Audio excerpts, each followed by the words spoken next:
today I am here to share with you the Harry Potter book tag. In honor of the new movie Fantastic Beasts and Where to Find Them coming out last month, I figured that this month I could do a Harry Potter themed video. First things first, that movie was wonderful. I love Newt to death. I didn't realize how much I would love the author of the textbook. I kind of skimmed Fantastic Beasts when I read it. I just wanted to say that I'd read it, what can I say?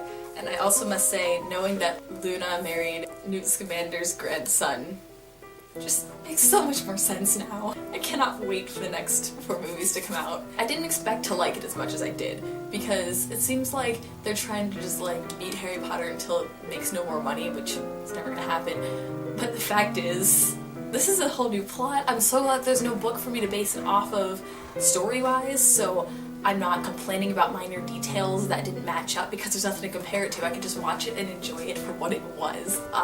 Everything was wonderful. I'm so glad it exists, and that we'll be continuing with it. Anyway, the book tag basically is just a list of, I think, 10 or 12 questions that I'm just gonna answer about Harry Potter, my experiences reading it, my experiences watching it, stuff like that. If you want to do the tag yourself, I'm gonna put all the questions in the description below. So let's get started. I will warn you that this does contain minor spoilers for basically the entire series. I don't really know what I'm gonna say about them all yet, but just be warned that I probably will spoil a few things as I go along here. Question number 1. Favorite book? My instinct is to say Harry Potter and the Half-Blood Prince. I really loved that book when I was reading it. I also really loved The Cursed Child, which I made a book review of right over here. Check that out. I actually made 2. Check that one out and check out part 2. In those videos I did say that Cursed Child was my favorite of all the series, but looking back on it, I didn't like it as much as the original series because in the moment I was still in the zone. I hadn't slept since reading it. I made the video almost right away. So there's that factor, and there's the factor that it was something new. I didn't know what to expect going in, and it was just so out there, so eccentric, so reimagined of the Harry Potter universe that I was just blown away by the fact that I wasn't used to it all. I'm not saying that it wasn't a good book. I did definitely enjoy it. There are pieces though that I'm just like, why was it necessary? Not to mention that was the biggest queer bait I've ever experienced in a book. But not gonna get into controversies right now. Half-Blood Prince is my favorite book in the series. Question number 2, my favorite movie. I'm not a really big fan of the movies for obvious reasons. I mean, they're based off of books and they got very few things correct. They got the basic plotline, like it's not as bad as like Percy Jackson or something, but it's... they don't do a good representation of the series, I don't feel like. However, if I had to pick a favorite movie, I do think Chamber of Secrets was done very well. How they did like the petrifying, the effects were on point there. I also really loved the disappearing ink when he was writing in the diary. I definitely thought that was all wonderful. Question number 3, my least favorite book. First of all, how dare you? When I was reading it, it was Goblet of Fire. I didn't enjoy that as much as the rest of them, but I don't want to call it my least favorite book. My least favorite movie is Order of the Phoenix because it's nothing like the book, and they cut out so many great pieces of the whole, like, many rooms and like many doors to choose from, and how they had to figure all that out when they got into the Ministry of Magic. They cut out so many fantastic pieces of the most climactic part of the book, and like they added a few little cool things in there too that weren't in the book, but they didn't make up for it. Question number 4, parts of the books and movies that made you cry. Alright, now here come all the spoilers. Honestly, I didn't cry as much as you might think. I was in 6th grade when I read it, so I was like 11. And I feel like, I mean, I did know that some of the like death scenes were gonna happen, but honestly, nothing made me like cry, like sob. I just kind of like teared up at most of it, and I always feel a little weird saying that because it seems like everybody else like was gross sobbing at these books. I just didn't experience that way. I feel like Hedwig's death was unnecessary. That was one of the ones that I like teared up at. I feel like if we'd seen either Lupin or Fred die, if we didn't just like see their bodies there, maybe I would have cried at that, because like once they're already dead, it's like irreversible, obviously. I cry more watching someone die and like seeing the pain that they're in.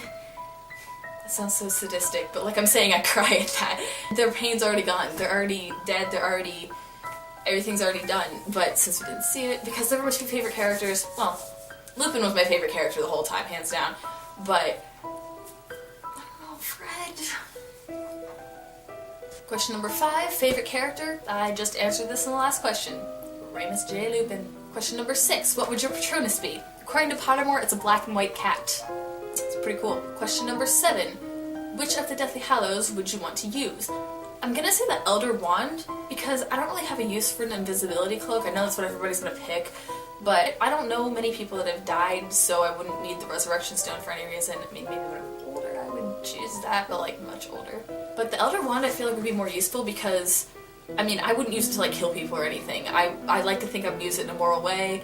I like to think that the power wouldn't really get to my head, but I mean, if anybody here were a wizard or a witch, you would clearly let the power go to your head at least a little bit, even if like the spells weren't perfect every time like with the Elder Wand. But I could be a perfectionist without being perfect. Question number 8, what's your Hogwarts house? Ravenclaw. I am so upset by ignorance. I am a straight A student for the most part. AP Studies.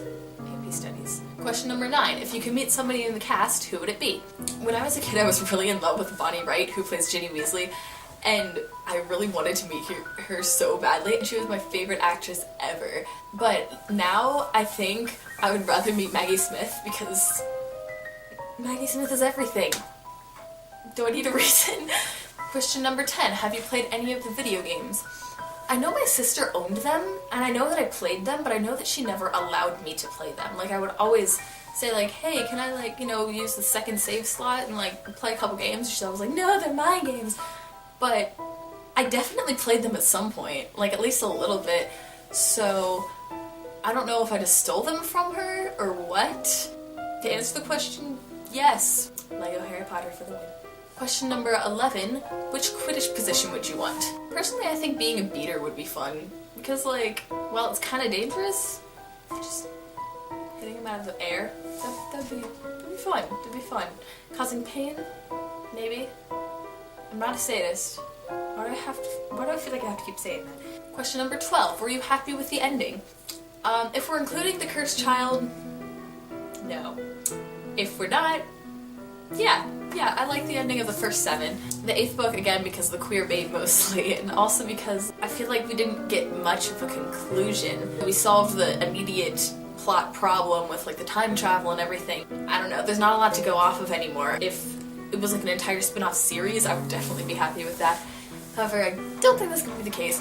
So, with just the first 7 though, I really did like the ending, and I did have a friend who didn't even want to read The Cursed Child when we found out that J.K. Rowling was writing another one, simply because she loved the ending so much. Of course, she did end up reading it, but like, it was like 2 weeks ago actually, she texted me that she finally read it, but still, that's the answer. Question number 13. How much does Harry Potter mean to you? On a scale of 1 to 10, I'm gonna say 9 3/4. Well, that's all I have to say. That's all I have to say for this video. You can subscribe if you so desire to see other things like this. Like I said, I put the questions in the description. You can answer those in the comments if you'd like to. Anything else that I said about my own opinions you want to counter or agree with, feel free. I love to read them. Like if you liked, and that's all I have to say. So long! Because I figured it's 2 plays, I'm gonna make 2 videos. Anyway. It was just like, oh, God, I got more angry than I did sad, if that makes any sense. They don't do not get it into... Since I haven't read them in a while, maybe I would like cry more at that? I don't know. I don't really cry rereading books either, because even if it did make me cry the first time, mostly because like I know what's happening and I know it's coming and I'm prepared for it. Hello everyone, today I'm here to do... It's been a while. It's been a while since I've done this.